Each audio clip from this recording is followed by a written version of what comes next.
അവസാനം എന്തായി? അവിടെ വച്ചുണ്ടാക്കിയത് കഴിഞ്ഞു. ഇനി ബാക്കി വച്ചുണ്ടാക്കാൻ അവശേഷിക്കുന്ന കലവറയിലെ സാധനങ്ങൾ തീർന്നു. ഒന്നുമില്ലാതെയായി, കുടുങ്ങി എന്നാണ് വൈശ്രവണൻ. ഒടുവിൽ ഗത്യന്തരമില്ലാതെ വൈശ്രവണനെ പോലും പിടിച്ചു വിഴുങ്ങുമെന്ന അവസ്ഥ വന്നപ്പോഴാണ് ഓടി ഭഗവാന്റെ മുന്നിൽ ചെന്ന് അഭയം പ്രാപിച്ചു, രക്ഷിക്കണേ, അല്ലെങ്കിൽ ഇപ്പൊ എന്നെ കൂടി എടുത്ത് വിഴുങ്ങും ആ കുട്ടി എന്നാണ്. അപ്പോഴാണ് ഭഗവാൻ ഒരു പിടി മലരെടുത്ത് വായിലേക്ക് അങ്ങോട്ട് ഇട്ടുകൊടുത്തു. കഴിഞ്ഞു. പിന്നെ ഒന്നുമില്ല, ഒരു കുഴപ്പമില്ല എന്നാണ്. അതാണ് നമ്മൾ ഈ സങ്കല്പത്തിന് ഒരുപാട് വ്യത്യാസങ്ങളുണ്ട് എന്നാണ്. ഇപ്പൊ നമ്മൾ പൂജ ചെയ്യുമ്പോഴാണെങ്കിലും നിവേദ്യം സമർപ്പിക്കുമ്പോഴാണെങ്കിലും ഒരു അതിഥിയെ പൂജിക്കുമ്പോഴാണെങ്കിലും ഒക്കെ നമ്മളുടെ സങ്കല്പത്തിനാണ് വില. നമ്മൾ എന്തു കൊടുത്തു എന്നുള്ളതിലല്ല, എങ്ങനെ കൊടുക്കുന്നു എന്നുള്ളതിനാണ്.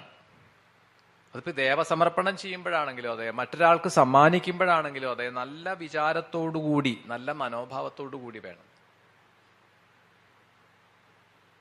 അപ്പൊ ഇവിടെ ഈ ബ്രഹ്മാവിന് ഈ സുബ്രഹ്മണ്യനെ, കാർത്തികേയനെ, കുട്ടിയാണ്, അപ്പോഴും ബാലരൂപിയാണ്, കുമാരനാണ്,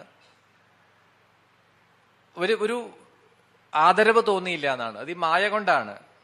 കാരണം ഞാൻ പിതാമഹനാണ്, സൃഷ്ടികർത്താവാണ് എന്നൊക്കെ ഉള്ളൊരു ഭാവമുണ്ട്. പോരാത്തതിന് രജോ ഗുണത്തിന്റെ ആധിക്യം. അപ്പൊ ശിവപുത്രനായിട്ടുള്ള ആ സ്കന്ദനെ അവിടെ കൂട്ടുകാരോടൊപ്പം എന്നാണ്, തന്റെ കൂട്ടുകാരോടൊപ്പം ഇപ്പൊ വീരബാഹു തുടങ്ങിയിട്ടുള്ള മറ്റ് ഭഗവാൻ സേനാനിയായിട്ട് വരുന്ന സുബ്രഹ്മണ്യന് ഒപ്പം തന്നെ മറ്റ് ചില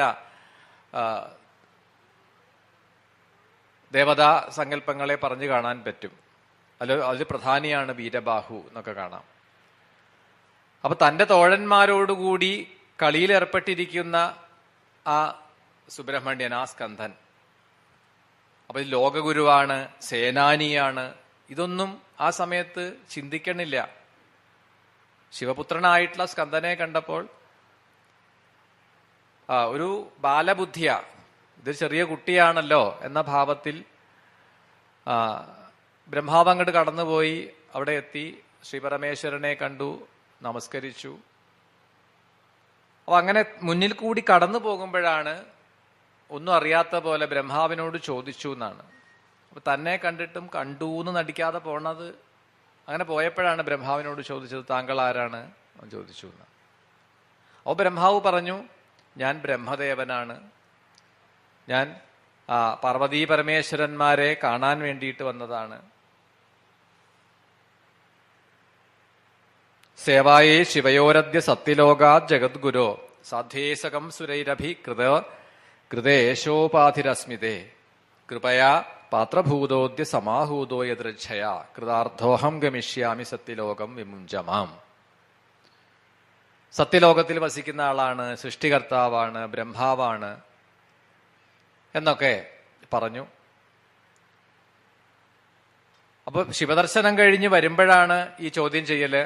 അപ്പൊ അതുകൊണ്ട് എനിക്ക് പോവാൻ അനുമതി തന്നാലും എന്ന് പറഞ്ഞു നിൽക്കുന്ന ബ്രഹ്മാവിനോട് വീണ്ടും ചോദിച്ചു, അങ്ങ് എന്താണ് ചെയ്യണത്? അങ്ങക്ക് എന്തൊക്കെ അറിയാം? അങ്ങ് സമാധാനമായിട്ട് എൻ്റെ ചോദ്യങ്ങൾക്ക് മറുപടി തരൂ. അങ്ങനെയാണ് ഈ സുബ്രഹ്മണ്യൻ ബ്രഹ്മാവിനോട്. ഈ സ്കന്ദപുരാണത്തിൽ തന്നെ മറ്റൊരു സന്ദർഭത്തിൽ പറയുന്നതായിട്ട് കാണാം. ഒരിക്കൽ ഈ ബ്രഹ്മാവിനെ കുടുക്കിയെന്നാണ്, മറ്റൊരു അവസരമാണ്. സുബ്രഹ്മണ്യൻ കുറച്ചുകൂടി കഴിഞ്ഞ് വിദ്യകളൊക്കെ നേടിക്കഴിഞ്ഞിട്ടാണ്, അപ്പോഴാണ് ഈ ജ്യോതിഷത്തിന്റെയൊക്കെ ശരിക്ക് അതൊക്കെ കൈകാര്യം ചെയ്യാൻ തുടങ്ങിയ ഒരു കാലഘട്ടം.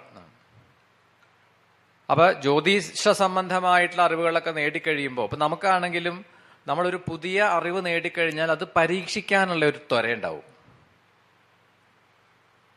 ഇപ്പൊ ഒരു ചിത്രരചന പഠിച്ച ആൾക്കൊരു ചിത്രം, നമ്മളുടെ കൂടെയുള്ള ഒരാളുടെ ചിത്രം ഒന്ന് വരയ്ക്കുക, അങ്ങനെയുണ്ടല്ലോ. അപ്പൊ നമ്മൾ ഏതൊരു അറിവ് നേടിയാലും അതിനെ ഒന്ന് നമ്മളുടെ കാര്യത്തിൽ അതൊന്ന് ഉപയോഗിച്ച് നോക്കുക, ഒന്ന് പ്രയോഗിച്ചു നോക്കുക എന്ന് പറയണ പോലെ. അപ്പൊ അങ്ങനെ വിചിത്രമായ രീതിയിൽ പല കഥാസന്ദർഭങ്ങളും കാണാം സ്കന്ദപുരാണത്തിൽ.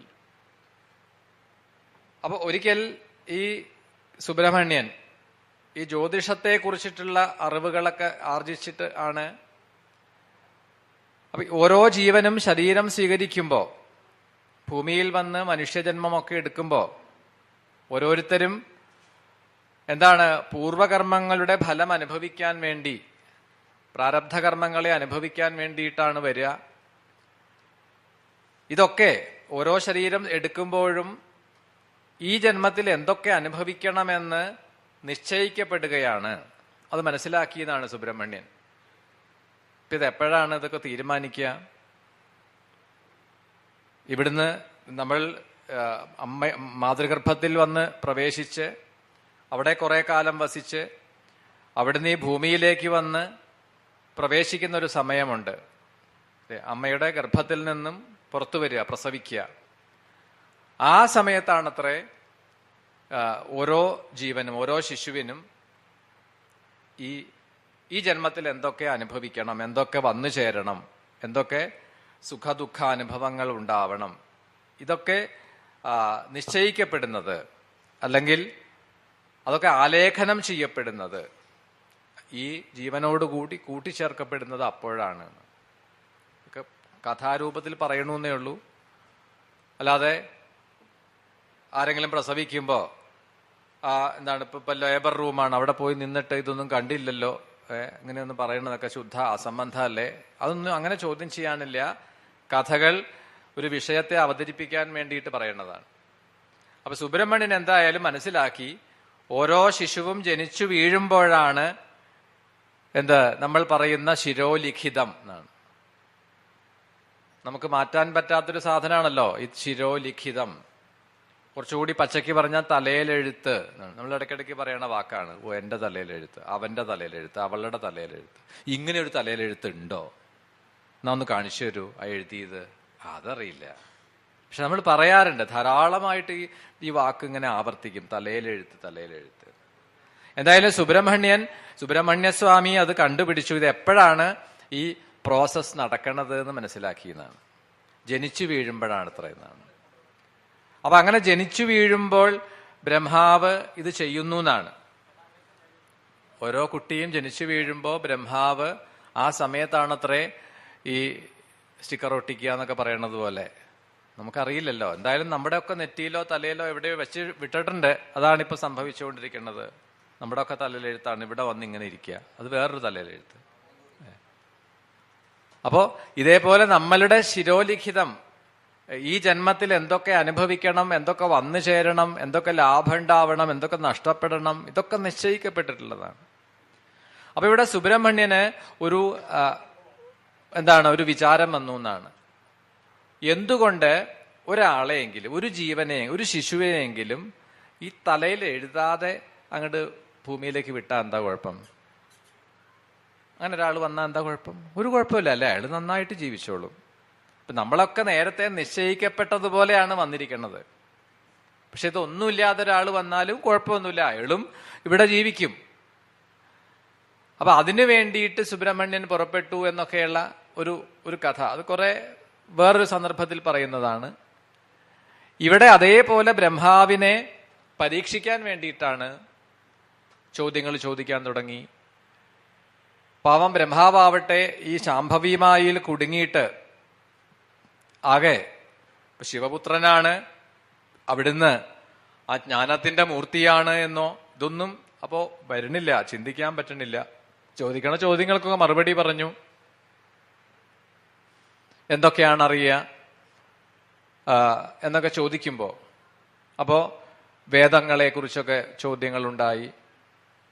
ശരി, അങ്ങനെയാണെങ്കിൽ വേദം ഒക്കെ ഒന്ന് ചൊല്ലൂ.